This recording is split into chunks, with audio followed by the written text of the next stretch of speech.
तुम्हें कितनी बार बताया है, मेरे तैयार होने से पहले मेरा नाश्ता तैयार हो जाना चाहिए। शादी के 20 सालों बाद भी मुझे क्यों बार बार एक ही बात बतानी पड़ती है? रोशनी, तुम्हें क्या है? तुम तो आराम से घर पर रहोगी, मुझे काम पर जाना पड़ता है। तुम हो कि हमेशा बेवकूफों जैसी हरकत करती हो। अगर तुम ये जानबूझकर करती हो तो याद रखना, मुझसे बुरा कोई नहीं होगा।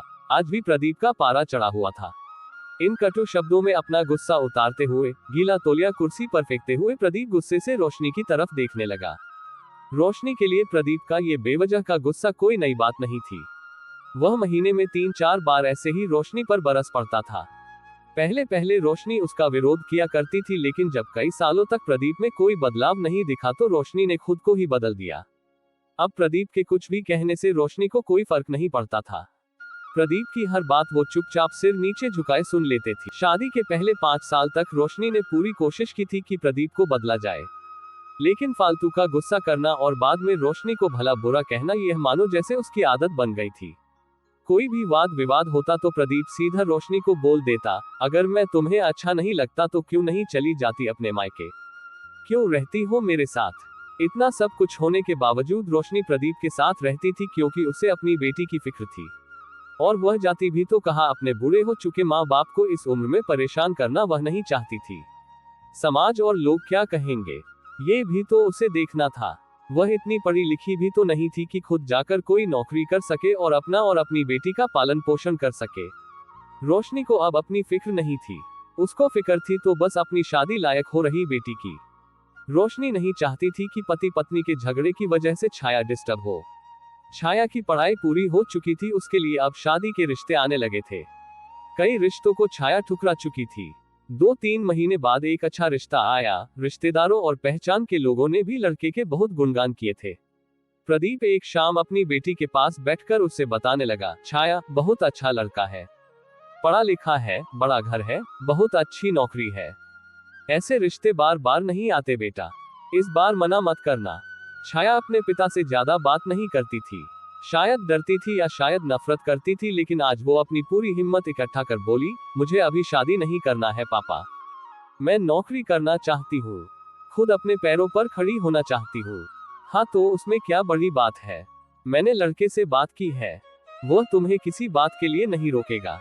तुम शादी के बाद भी नौकरी कर सकती हो, वह तुम्हें नौकरी के लिए परमिशन दे देगा। प्रदीप बोला, मेरा नौकरी करना या ना करना उसकी परमिशन पर क्यों डिपेंड रहेगा पापा? छाया ने पूछा। मैं कह रहा हूं ना, तुम्हें किसी भी चीज की कमी नहीं होगी वहां। ऐसे रिश्ते बार बार नहीं आते, इसे ठुकरा मत, बहुत खुश रहोगी तुम वहां। प्रदीप बोला, पापा क्या मैं उतनी ही खुश रहूंगी जितनी मम्मी इस घर में खुश है? छाया ने तंज कसते हुए कहा, आज तुम्हारी जबान कुछ ज्यादा नहीं चल रही।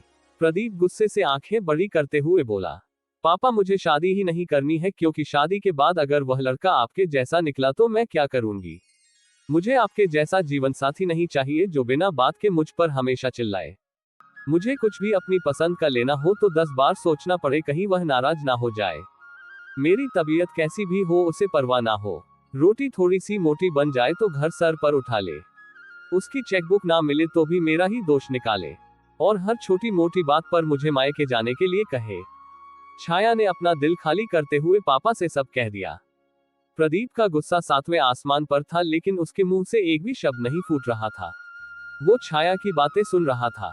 छाया उतना ही बोलकर चुप नहीं हुई। आज पहली बार वह अपने पापा के सामने इतना कुछ बोल रही थी। पापा, आपने माँ के साथ हमेशा गलत व्यवहार किया है।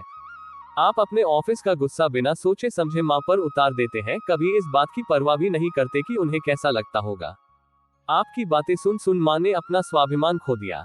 प्रदीप आज पहली बार अपने किए बर्तावों को महसूस कर पा रहा था। वो इतना ही बोल पाया, जो तुम्हारा मन है वो करो, मैं तो इतना बुरा हूं ना। छाया ने प्रदीप का हाथ पकड़ा और बोली, पापा मुझे सिर्फ एक सवाल का जवाब दे दो, क्या आप चाहेंगे कि मेरा पति आपके जैसा हो? अगर आपका जवाब हाँ है तो कर दीजिए मेरा रिश्ता आज ही, और ना है तो मुझे आत्मनिर्भर बनने दीजिए। प्रदीप कुछ भी ना बोल पाया और वहां से चुपचाप बाहर चला गया। आज उसे रोशनी के सामने जाने में शर्म आ रही थी। चलते चलते उसकी आंखों से आंसू बह रहे थे। प्रदीप ने आज से अपने आप को बदलने का निश्चय किया। अगले दिन से रोशनी ने अपने पति में काफी बदलाव देखा। वह सोचने लगी कि जो हिम्मत छाया ने दिखाई है वो हिम्मत अगर मैं पहले ही दिखा देती तो शायद आज परिस्थिति कुछ और होती। अब छाया पढ़ लिख कर अच्छी नौकरी करने लगी थी और 3 साल बाद उसके लिए एक अच्छा रिश्ता आया और उसकी विदाई पर प्रदीप बोला, बेटा तू हमेशा खुश रहेगी क्योंकि तेरा पति तेरे बाप जैसा नहीं है। प्रदीप की यह बात सुनकर रोशनी और छाया की आंखों से आंसू बहने लगे। दोस्तों, हमारे समाज में औरतों को भले ही देवी का दर्जा दिया जाता है लेकिन वह स्वतंत्रता नहीं दी जाती जो उन्हें देनी चाहिए। उन्हें बचपन से ही बताया जाता है कि वह पराया धन है। स्कूल से आने में देर हो जाए तो पिटाई मिलती है। मोबाइल पर बातें करते हुए दिख जाए या खिड़की से झांकते हुए दिख जाए तो शक किया जाता है। माँ बाप का घर तुम्हारा नहीं है, पति का घर ही तुम्हारा घर है। जीवन भर यह बातें बता बता कर उन्हें ससुराल भेज दिया जाता है और एक दिन किसी छोटे मोटे झगड़े में ससुराल वालों से उन्हें सुनना पड़ता है कि इस घर को छोड़ दो और मायके चली जाओ। अब आप ही बताओ दोस्तों, ऐसी स्त्रियों का सच्चा घर कौन सा? आखिरकार वह किस घर को अपना कहे? हमेशा की तरह पूरी कहानी पढ़ने के लिए आपको धन्यवाद। दोस्तों, उम्मीद है ये कहानी आपके दिल को छू गई होगी। कहानी अच्छी लगी तो लाइक शेयर और कमेंट जरूर करें और चैनल पर नए हैं तो चैनल को सब्सक्राइब जरूर कर ले। धन्यवाद।